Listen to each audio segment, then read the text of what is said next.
মুসলমান ভাইরা, যতই লাফালাফি করি না কেন, আল্লাহ পাক আকাশ জমিনের মাঝখানে প্যাকেট করে রেখে দিয়েছেন। এই প্যাকেট থেকে বেরিয়ে যাওয়ার ক্ষমতা কোনো মানুষের নাই, কোনো জিনের নাই। আছে? কেউ বেরিয়ে যেতে পারবেন না। 2 টাকার মালিক হয়েছেন, আপনার কিসের অহংকার? এই জন্য মুসলমান ভাইরা, আকীদা পরিষ্কার করে নিতে হবে। এই দুনিয়ার যতই গোপনে গুনাহ করি না কেন, যতই গোপনে ষড়যন্ত্র করি না কেন, পৃথিবীর সমস্ত মানুষের চোখকে ফাঁকি দিতে পারবো, কিন্তু মহান আল্লাহ পাকের চোখকে কেউ ফাঁকি দিতে পারবে না। আমরা মনে করি গোপনে কয়েকজন একসঙ্গে হয়ে পরামর্শ করে নিলাম, অমুকের বিরুদ্ধে কেমন করে ষড়যন্ত্র করা যায়, অমুককে কেমন করে মারা যায়, অমুককে কেমন করে ডাবানো যায়। মনে করলাম কেউ জানে না। কেউ যদি না জানে, জানে কে? কোরআনে কারীম আল্লাহ রাব্বুল আলামিন বলেন, মা ইয়াকুনু মিন নাজওয়া সালাসাতিন ইল্লা হুয়া রাবিউহুম ولا 5 إلا هو سادسهم ولا أدنى من ذلك ولا أكثر إلا هو معهم أينما كانوا। পবিত্র কোরআনে আল্লাহ রাব্বুল আলামিন বলেছেন, ভালো করে শুনেন, তোমাদের 3 জনের কোনো গোপন আলোচনা পরামর্শ এমন হয় না। আল্লাহ পাক বলেন, যেখানে 4র্থ নম্বর তিনি আল্লাহ পাক উপস্থিত নয়। আল্লাহ পাক বলেন, তোমাদের 5 জনের কোনো গোপন আলোচনা পরামর্শ এমন হতে পারে না যেখানে 6ষ্ঠ নম্বর তিনি আল্লাহ রব্বুল আলামিন উপস্থিত নয়। আল্লাহ পাক আরো বলেন, তার থেকে সংখ্যায় কম হও না কেন, তার থেকে সংখ্যায় বেশি হও না কেন, বান্দা যেখানেই আলোচনা করো না কেন, যেখানেই পরামর্শ করো না কেন, যেখানে যাই করো না কেন, পৃথিবীর কেউ না থাকলে আমি আল্লাহ রব্বুল আলামিন সেখানে আছি। আছে না নাই? ও মুসলমান ভাইরা, আমরা তো মনে করি আল্লাহ পাক আমাকে ক্ষমতা দিয়েছেন যেখানে সেখানে খরচ করা যাবে না, যেখানে সেখানে খরচ করা যাবে না। কারণ আল্লাহ পাক হায়াত দিয়েছেন। কেন দিয়েছেন? আল্লাহ পাক বলেন, হায়াত দিলাম, মত দিলাম, এই জন্যই হায়াত দিলাম, মত দিলাম, যাতে করে পরীক্ষা হয়ে যায় তোমাদের মধ্যে কে কত ভালো আমল করো। এই জন্য মুসলমান ভাইরা সতর্ক থাকতে হবে। আল্লাহ পাক বান্দার ডানে এবং বামে 2 জন নিয়ন্ত্রণকারী ফেরেশতা নিয়োজিত করে দিয়েছে, 2 জন ফেরেশতা নিয়োগ করে দিয়েছে। আল্লাহ পাক বলেন, বান্দা এমন কোন কথা বলতে পারে না যে নিয়ন্ত্রণকারী ফেরেশতার মাধ্যমে রেকর্ড করা হয় না।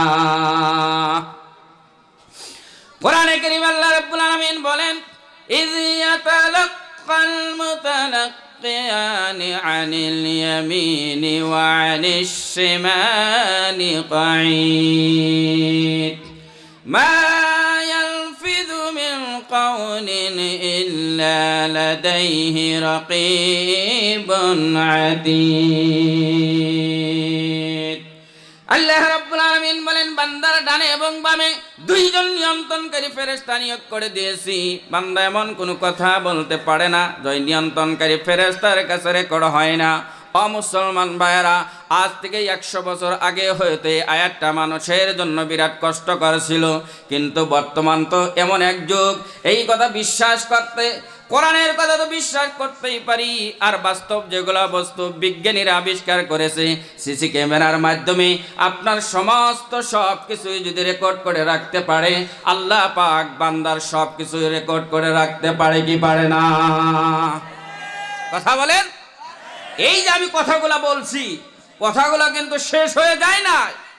আজকের বিজ্ঞানীরা কথা স্বীকার করেছে, মানুষের কথাটা হাওয়ার সাথে ভেসে যায়, এক জায়গায় যে সমস্ত কথা একত্রিত হয়ে যায়।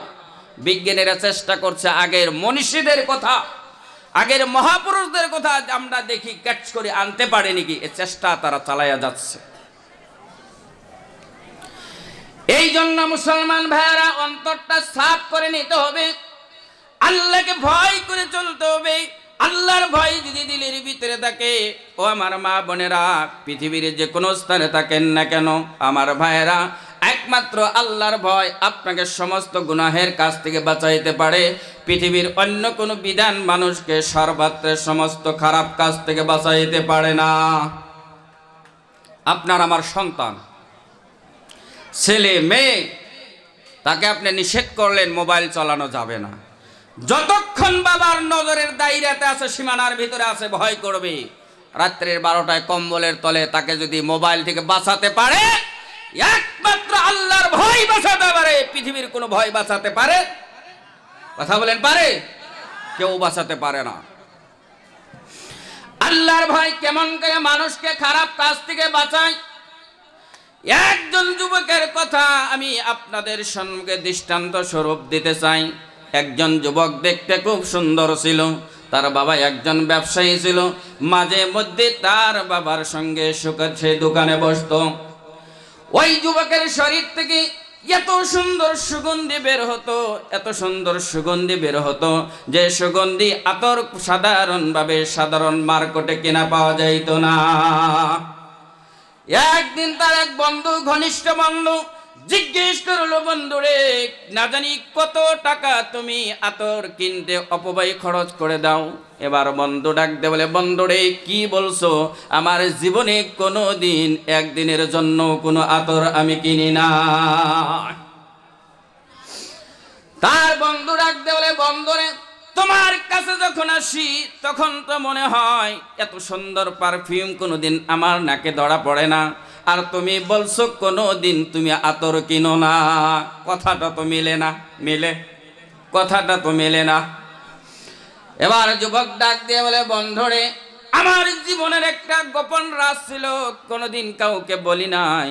যেহেতু তুমি আজকে আমাকে কারণ জিজ্ঞেস করেছো, তোমার সম্মুখে জীবনের কথাটা আমি তুলে ধরি। একদিন বাবার সঙ্গে দোকানে বসে আছি, একজন বুড়ি মানুষ বাবার দোকানে চলে আসছে, অনেক বস্তু কিনেছে। কেনার পর আমার বাবাকে বলে, দেখেন দোকানদার ভাই, অনেক বস্তু কিনলাম, টাকা সঙ্গে আনি নাই।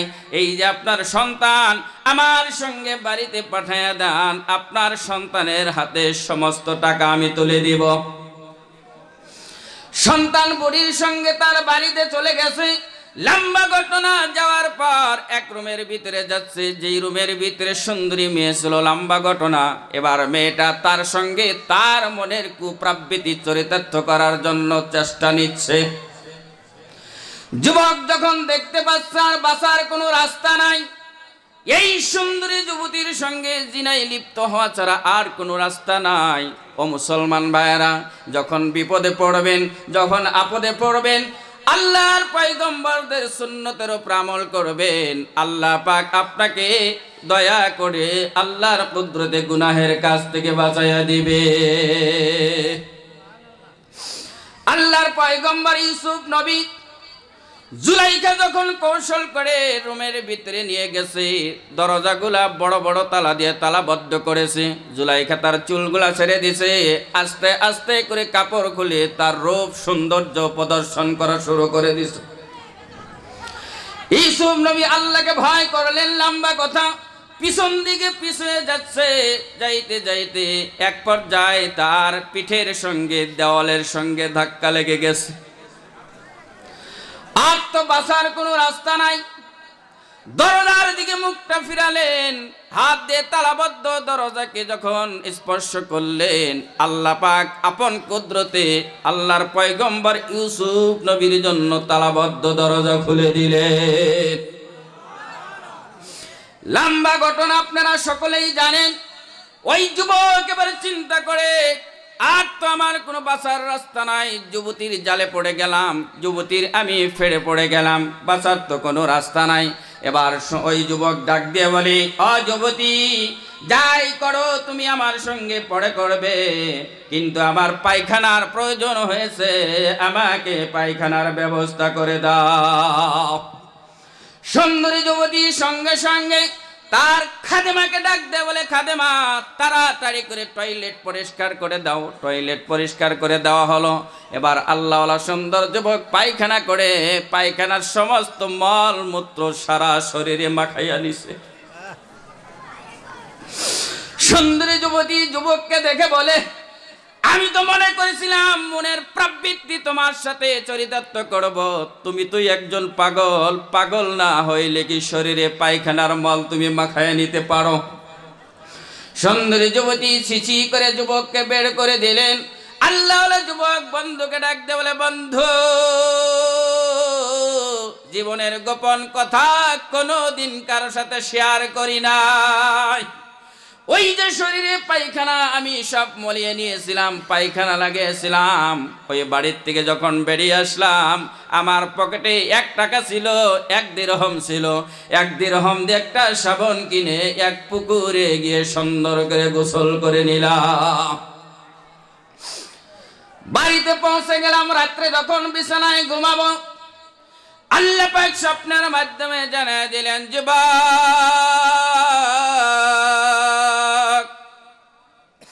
এত সুন্দরী যুবতীকে তোমার হাতের মুঠিতে পাওয়ার পরে একমাত্র আমি আল্লাহর ভয়ে যদি তোমার শরীরে পায়খানা মাখাইতে পারো, আমি আল্লাহ পাক কি পারি না তোমার পায়খানাটা সুন্দর পারফিউমের সুগন্ধিতে পরিণত করে দিতে? এই জন্য মুসলমান ভাইয়েরা, আমার মা বোনের, আল্লাহকে ভয় করেন। বর্তমান তো এমন যুগ আসছে, মানুষ গুনাহ করে কিন্তু গুনাহকে গুনাহ মনে করে না। অথচ কোনো মানুষ যদি কোনো সগীরা গুনাহ করে আর বারবার গুনাহটা যদি করে, তাহলে ওই বান্দার সগীরা গুনাহটা কবিরা গুনাহে পরিণত হয়ে যায়। শয়তান মানুষকে কেমন করে জালে ভাষায়। প্রথমে অল্পভাবে দেখি, মোবাইলটা খুলে অল্প নিউজ দেখি, কথা ঠিক না? নিউজ দেখার পর বলে দেখি এই ভিডিওটা অল্প দেখি, আবার বলে এই ভিডিওটা আবার অল্প দেখি।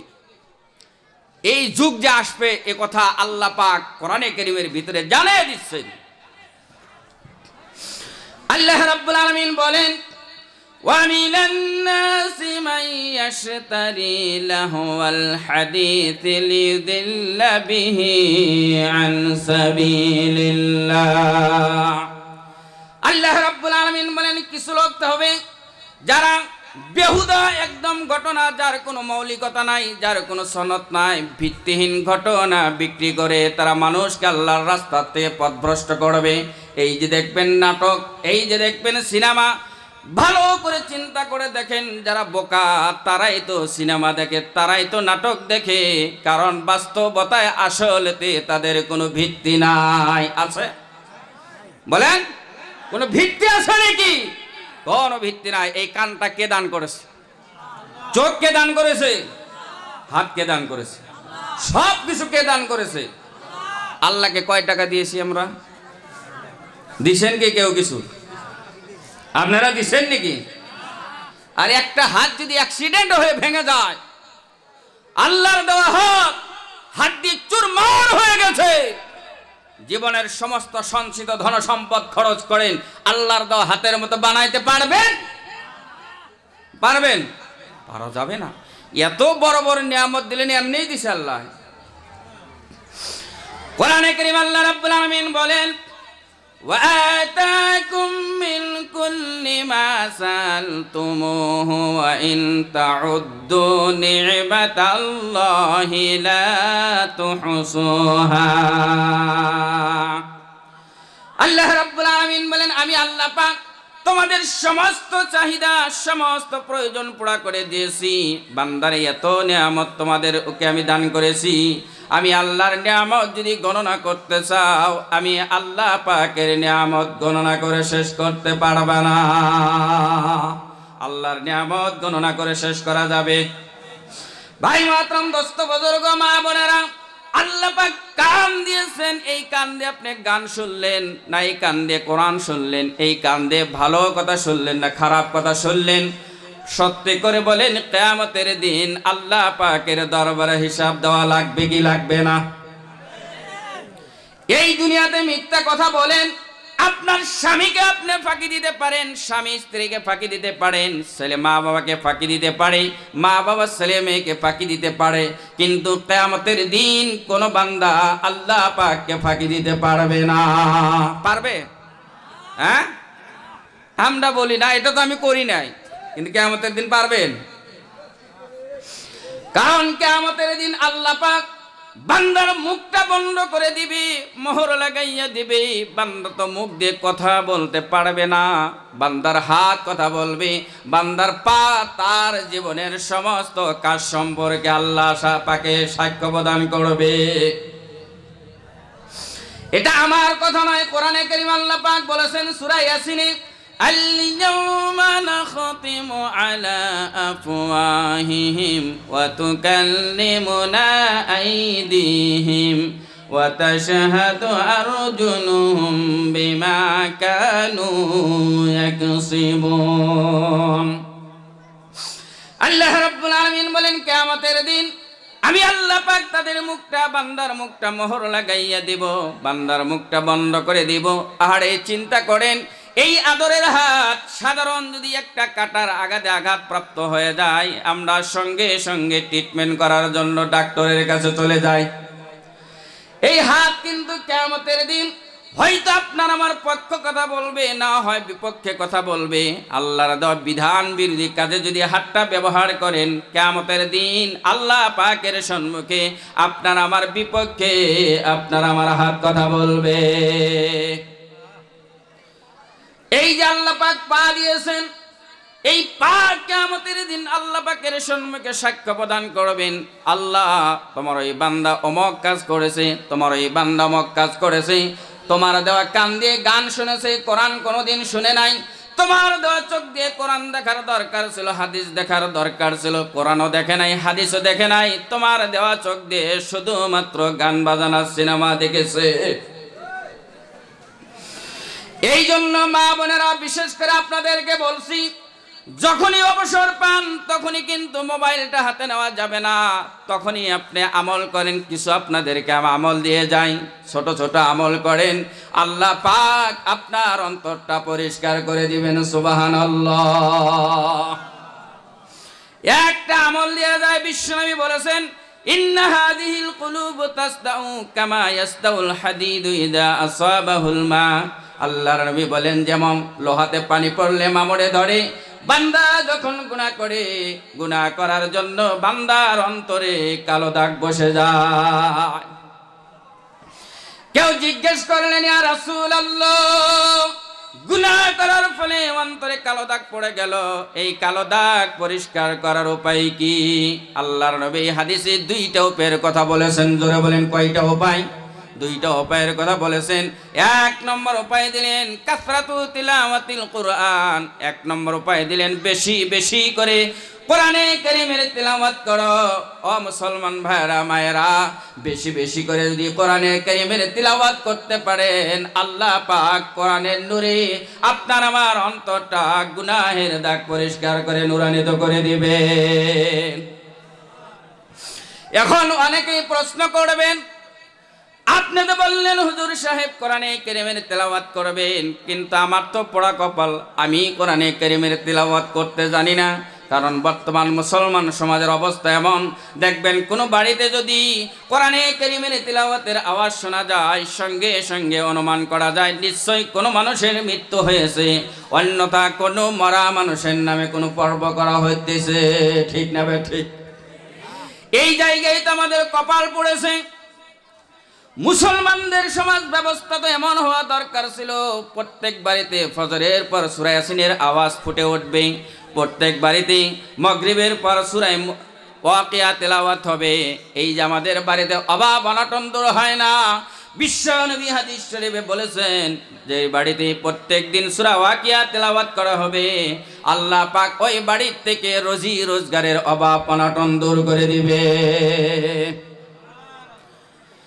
ঈশার নামাজের পর আমাদের দরকার ছিল সূরাতুল মুলক তাবারাকাল্লাযীর সূরা আমরা তেলাওয়াত করতাম। হাদিস শরীফে নবীজি বলেন, কোন বান্দা যদি রেগুলার সূরা মুলক তেলাওয়াত করে, ওই সূরা মুলক তাবারাকাল্লাযীর সূরা ওই বান্দাকে কবরের আযাব থেকে ওই বান্দাকে বাঁচাইয়া দিবে। আমাদের তো কপালটা পুরুষে তিলাওয়াত জানি না। যারা তিলাওয়াত জানেন না তাদেরকে আমি সাজেস্ট করি তিলাওয়াত শেখার চেষ্টা শুরু করে দেন। যদিও তিলাওয়াত জানি না, কমাস কম সূরাতুল ইখলাস, সূরাতুল ফালাক, সূরাতুন নাস, এইগুলা সূরার তিলাওয়াত কিন্তু আমরা সকলেই জানি। ঠিক না বে ঠিক? একটা আমল দেওয়া যায়। আমার মা বোনেরা ভালো করে শুনেন, বিশ্বনবী একদিন সাহাবীদেরকে সম্মুখে নিয়ে ওয়াজ করতেছিলেন। আল্লাহর নবী সাহাবীদেরকে ডাক দিয়ে বললেন, সাহাবীরা সকলেই তোমরা এগিয়ে আসো। সাহাবারা এগিয়ে আসলেন। আল্লাহর নবী ঘোষণা দিলেন, আমার সাহাবীগণ, কোরআনে কারীমের ভিতরে একটি এমন সূরা আছে যেই সূরা কোন বান্দা যদি তিলাওয়াত করে আল্লাহ পাক ওই বান্দার আমল নামায় 1/3 কোরআনে কারীম তিলাওয়াতের সওয়াব লিখে দেয়। সেই সূরাটি আর অন্য কোন সূরা নয়, সূরাতুল ইখলাস। কুল হুয়াল্লাহু আহাদ আল্লাহুস সামাদ লাম ইয়ালিদ ওয়া লাম ইউলাদ ওয়া লাম ইয়াকুল লাহু কুফুয়ান আহাদ। আমার মুসলমান ভাইরা, আমার মায়েরা, বোনেরা, এই যে আমলটা দিয়ে গেলাম সূরাতুল ইখলাস প্রত্যেকদিন 3 বার তেলাওয়াত করবেন। যে বান্দা বান্দি ডেইলি সূরাতুল ইখলাস 3 বার তেলাওয়াত করবে, তার অর্থ হলো 1 বার কোরআন খতমের সওয়াব আল্লাহ পাক ওই বান্দার আমল নামায় লিখে দেয়। এই জন্য মায়েরা সুবহানাল্লাহ, আলহামদুলিল্লাহ, আল্লাহু আকবার এগুলা তাসবিহ করেন। আপনার বাড়িটা আল্লাহ পাক বরকত দিয়ে পরিপূর্ণ করে দিবেন। যারা মোবাইল দেখেন আল্লাহকে ভয় করেন। আমরা তো মনে করি এই দুনিয়ার জীবনটা আসল জিন্দেগি। দুনিয়ার জীবনে যার টাকা আছে, যার ক্ষমতা আছে, যার জনবল আছে, যারা দেখবেন সব আছে, আমরা তো মনে করি ওই লোকটাই কামিয়াব হয়ে গেছে। কিন্তু বান্দার সফলতার সংজ্ঞা আল্লাহ পাকের দরবারে কিন্তু এই দুনিয়ার পার্থিব জগতের ধন সম্পদ নয়, আনন্দ নয়, এই দুনিয়ার জিন্দেগির আনন্দ খুশি নয়। আল্লাহ পাক বলেন, ফামান যুহজিহা আনিন নারি ওয়া উদখিলাল জান্নাতা ফাকাদ ফাজ। আল্লাহ রাব্বুল আলামিন বলেন, যে নিজেকে জাহান্নাম থেকে বিমুক্ত করতে পারলো আর যে নিজেকে জান্নাতে প্রবিষ্ট করাইতে পারলো, ওই লোকটাই হলো আমি আল্লাহর কাছে কামিয়াব বান্দা।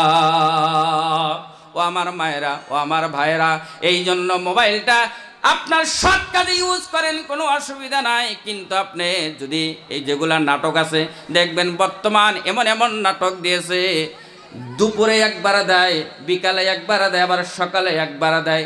তার মানে আমার মা বোনদের জীবনটা ধ্বংস করার জন্য সুন্দর করে কায়দা করেছে। সকালে দেখার সুযোগ হয় নাই তো দুপুরে দেখবে, দুপুরে যদি দেখতে পারে নাই আবার বিকালে যাতে দেখতে পারে। কথা ঠিক না বে ঠিক? কথা বলেন ঠিক না বে ঠিক? মায়েরা, আল্লাহর দেওয়া চোখ দিয়ে কোরআন দেখেন, অন্যথা কিয়ামতের দিন আসামির কাতারে দাঁড় হতে হবে। আল্লাহ পাক প্রশ্ন করবে, তোমাকে আমার নিয়ামত চোখ দিয়েছিলাম, চোখ দিয়ে তুমি কি দেখেছো? আমার সম্মুখে হিসাব দাও, তারপরে তুমি কদম এগিয়ে যাও। খবরদার, এই মোবাইল খারাপ কাজে ইউজ করা যাবে না। কোনো নাট্যকার বস্তু, কোনো হাস্যকর বস্তু দেখা যাবে না। এমন অনেক বস্তু আছে যেগুলা দেখলে আমাদের ঈমান নষ্ট হয়ে যায়। অনেক কথা আছে আমরা বলি, আমরা টেরও পাই না যে আমার ঈমান নষ্ট হয়ে গেল। ঈমানের ক্ষেত্রে খুব সতর্কতা অবলম্বন করতে হবে। এমন এমন বিন্দু বিন্দু কথা আছে আমাদের ঈমান নষ্ট হয়ে যায়। একটা দৃষ্টান্ত দিই, আমাদের মাথার উপরে মেঘাচ্ছন্ন আকাশ, যদি আমরা বলি যে বৃষ্টি আসবেই, শিরকি কালাম। কি কালাম? আপনার আমার মাথার উপর থেকে বৃষ্টি সরায় নেওয়ার ক্ষমতা আছে কার? যারা বলেন আছে না নাই? রাস্তা দিয়ে যায় অনেক সময় সফরের টাইমে, দিকে রাস্তার একদিকে বৃষ্টি পড়ে আর একদিকে শুকনো, বলা যাবে না। মেঘাচ্ছন্ন আকাশ দেখে বলতে হবে বৃষ্টি আসতে পারে ইনশাআল্লাহ। এই জন্য এই নাটকের ভিতরে বিশেষ করে যে বাদাইমে দেখে এমন এমন কথা বলে যে ঈমান নষ্ট হয়ে যায়। বলে যাওয়া বছর রোজা রাখছিলাম, গত বছর নামাজ পড়ছিলাম, খবর আসে না, আবার কিসের নামাজ? তার ঈমান আছে? কথা বলেন, ঈমান আছে? ঈমান নয়। এই জন্য ঈমান বিনষ্টকারী বস্তুর থেকে নিজেকে দূরে রাখতে হবে। মায়েরা, আমার ভাইয়েরা, আমরা তো মনে করি অল্প একটু বাদাইমা দেখলাম, অল্প সিনেমা দেখলাম, অল্প নাটক দেখলাম, হবে কি আমার? কিন্তু এটার দ্বারা যে আপনার আমার জীবন নষ্ট হয়ে যাচ্ছে, আস্তে আস্তে শয়তান এটার মাধ্যমে আল্লাহর জিকির, আল্লাহর হুকুম, নামাজ থেকে আমাদেরকে দূরে সরায় দেয়। কথা ঠিক না বেঠিক? এই জন্য জীবনটা অপরাধ মুক্ত জীবন করতে হবে। অপরাধ মুক্ত জীবন যদি আমরা গড়তে চাই, সুন্দর একটা সমাজ যদি গড়তে চাই, তাহলে সমাজে যে সমস্ত মানুষগুলা নেতা আছে তারাও কিন্তু অ্যাক্টিভ হতে হবে। কথা ঠিক নেবে ঠিক? কারণ দেখেন আল্লাহ পাক বলেছেন, আল্লাহ পয়গম্বর মুসা নবীকে হুকুম করেছিলেন ফিরাউনের কাছে যাও, ফিরাউন সীমা লঙ্ঘন করেছে, অথচ ওই সময় সমস্ত মানুষ কিন্তু আল্লাহর বিধানের বিরোধিতা করে। কিন্তু আল্লাহ পাক বলছেন ফিরাউনের কাছে যাও, ফিরাউন সীমা লঙ্ঘন করেছে। এই কথার দ্বারা বুঝতে হবে ফিরাউন ছিল ওই সময় নেতা। ফিরাউন যদি ঠিক হয়ে যায়, রাজা যদি ঠিক হয়ে যায়, অটোমেটিক সমস্ত প্রজা ঠিক হয়ে যাবে। সুতরাং তদ্রূপ সমাজের নেতা যারা আছে, নেতাগুলা যদি ঠিক হয়ে যায়, তাহলে সমাজের যে সমস্ত প্রজা আছে তার অধীনস্থ যেগুলা লোক আছে অটোমেটিক ওই লোকগুলা ইনশাআল্লাহ ঠিক হয়ে যাবে। কথা ঠিক নেবে ঠিক? কথা বলেন। কিন্তু দেখবেন হয়তো এখানে নাই, অনেক জায়গায় নেতাদের অবস্থা, গরিবদের মাল সম্পদ তারা অবৈধভাবে ভক্ষণ করে, এতিমের মাল পর্যন্ত তারা ছাড়ে না। আছে না? না আছে না? নাই কোন কলমের খোসা দিয়ে এতিমের সমস্ত ধন সম্পদ অবৈধভাবে ভক্ষণ করে নিল। যারা এতিমের গরিবের মাল সম্পদ মেরে খায়, আল্লাহ পাক বলেন আল্লাযীনা ইয়াকুলুনা আমওয়ালাল ইয়াতামা যুলমান ইন্নামা ইয়াকুলুনা ফি বুতুনিহিম ইল্লা নারা। আল্লাহ রাব্বুল আলামিন বলেন যারা ইতিমের ধন সম্পদ অবৈধভাবে ভক্ষণ করে, আল্লাহ পাক কোরআনে কারীমে বলছেন তারা তো ইতিমের সম্পদ খায় না, তারা তাদের পেটের ভিতরে জাহান্নামের আগুন ঢুকায়। ইতিমকে মহব্বত করতে হবে। একজন সাহাবী বিশ্বনবীর দরবারে চলে গেছে, যা রাজুলুন ইলা রাসূলিল্লাহি সাল্লাল্লাহু আলাইহি ওয়াসাল্লাম ওয়াস্তাকি কাসরাতাল কলব। আল্লাহর নবীর কাছে গিয়ে বললেন, ইয়া রাসূলুল্লাহ, আমার মনটা বিরাট শক্ত হয়ে গেছে, মনটা বিরাট কঠিন, কান্নার জন্য চেষ্টা করি কিন্তু আমার চোখ দিয়ে পানি বের করতে পারি না। আমাদেরও তো তেমনই অবস্থা। দেখবেন দোয়ায় যখন হাত তুলি চেষ্টা করি চোখ দিয়ে যাতে কিছু পানি বের হয়, কিন্তু আমরা আল্লাহর ভয়ে চোখ দিয়ে পানি সহজে বের করতে পারি না। ঠিক না নাই? কথা বলেন ঠিক না নাই? সাহাবী বলেন, ইয়া রাসূলুল্লাহ, মন বিরাট শক্ত হয়ে গেল, আল্লাহর ভয়ে কান্নার চেষ্টা করলেও কানতে পারি না, কিছু উপায় দেন, আমল দেন, যে আমল করলে আমার মনটা নরম হয়ে যাবে, আল্লাহর ভয়ে যাতে আমি কানতে পারি। আল্লাহর নবী 3 দফা আমল দিলেন। জোরে বলেন কয় দফা আমল? আওয়াজ করে বলেন। 1 নম্বর আমল দিলেন ইরহামিল ইয়াতীম। আল্লাহর নবী বলেন সাহাবী 1 নম্বর আমল দিলাম, এতিমের প্রতি তুমি দয়া করো, এতিমকে মহব্বত করো।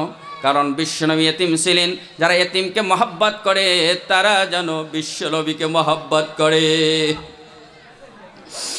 এক এতিমের কথা আমার মনে পড়ে গেছে, ছোট্টবেলায় তার বাবা মারা গেছে, তার মা আরেকজনের সাথে বিয়ায় বসেছে। তার সৎ বাবা এত নিষ্ঠুর মনের, তার মা যদি তাকে অল্প আদর করে যত্ন করে, একটা চুমা পর্যন্ত দিলে তা সহ্য করতে পারে না। ঈদের দিন মা সন্তানকে ডাক দেয়, বলে বাবারে তোমার কপাল পোড়া, তোমার ছোট্টবেলায় তোমার বাবা মারা গেছে, আমি অন্য এক জায়গায় বিয়ে করেছি, তোমার সৎ বাবাটা তোমাকে আদর করলে তা সহ্য করতে পারে না, তুমি তো এতিম, এতিমের দয়া এতিম ছাড়া কেউ ভালো করে বুঝতে পারে না। আজকে তো ঈদের দিন, ওই ঈদের রাস্তায় তুমি বসে থাকো, সমস্ত এতিমদের সরদার বিশ্বনবী মুহাম্মদুর রাসূলুল্লাহ সাল্লাল্লাহু আলাইহি ওয়াসাল্লাম ওই রাস্তা দিয়ে যখন যাবে, তার কাছে মনের দুঃখ দুর্দশার কথা খুলে বলো, এতিম তোমার মনের কথা বুঝবে। মায়ের কথা বলে এতিম বাচ্চা রাস্তায় বসে আছে, চোখ দিয়ে পানি পড়ে। ওই রাস্তা দিয়ে কত লোকজন ঈদের দিকে গেলেন, কিন্তু এই বাচ্চার চোখের পানি কারো পাকে থামাতে পারলেন না। বিশ্বনবী যাইতেছিলেন, দেখতে পাইলেন একজন বাচ্চা রাস্তায় বসে কান্দে, চোখ দিয়ে পানি পড়ে। রাহমাতুল লিল আলামিন আখির নবী বিশ্বনবী মুহাম্মদুর রাসূলুল্লাহ সাল্লাল্লাহু আলাইহি ওয়াসাল্লাম ডাক দিয়ে বলেন, বাচ্চারে রাস্তায় বসে কান্দো কেন, চোখ দিয়ে কেন পানি পড়ে? আজ তো কান্নার দিন নয়, আজ তো আনন্দের দিন, ঈদের দিন। বাচ্চা এবার ডাক দিয়ে বলে, দেখো পথি, আমি তো তোমাকে চিনি না, কিন্তু মনের কথা আমি তোমাকে বলবো না। আমার মা বলেছে বিশ্বনবী আখির নবী মুহাম্মাদুর রাসূলুল্লাহ সাল্লাল্লাহু আলাইহি ওয়াসাল্লামকে যদি আমি পেয়ে যাই, তিনি তেতিমদের সর্দার, তার কাছে আমার মনের কথা খুলে বলবো। কিতাবের ভিতরে আছে বিশ্বনবী বাচ্চার কথা শুনে জমিনের উপরে বসে গেছে, চোখ দিয়ে পানি পড়ে, ডাক দিয়ে বলে, এতিম, যার অপেক্ষায় তুমি বসে আছো, আমি তো সেই আখিরি নবী বিশ্ব নবী মুহাম্মাদুর রাসূলুল্লাহ। এতিম সমস্ত কথা খুলে বললেন, ইয়া রাসূলুল্লাহ, ছোট্টবেলায় বাবা